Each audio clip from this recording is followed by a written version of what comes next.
کجا؟ روز اول شرطمون این بود برای اینکه بری سر کار خودم ببرم خودم بیارمت.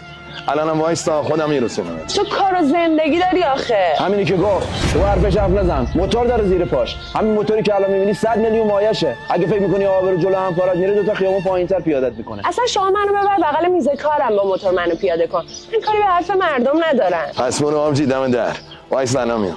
مادر واسه شم چیزی لازم نداری؟ قبض گاز یادتون نره پرداخت کن. چش ننه قربونت برم.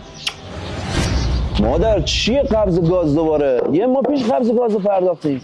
والا یه قدیم ما قبض گاز میپردازیم باش غذا درست نکردیم. این گاز ما چیکار میکنیم؟ ما که همش غذا بیرون میگیریم. مگه تو چه خبر ما آشپزی میکنی؟ نه برای شما غذا درست نکردم. نه من غلط کردم. بریم تو. داشتی نوکرتم بیا بریم دیگه دیرمون شد. اینو باش.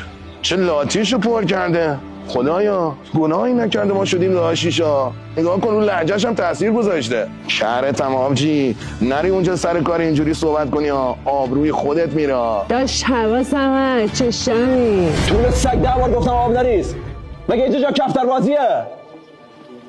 الو سلام داشی خوبی؟ میگم من پیامت خوندم داش دیگه دیدی من خیلی وقت تو این مراسم‌ها و سفره‌داری‌ها و این چیزا نمیام. من وقتی بابای خدا بیامرزمون فوت شده من شبا باید ساعت 9 پیش مادر و آبجیم باشم تو خونه.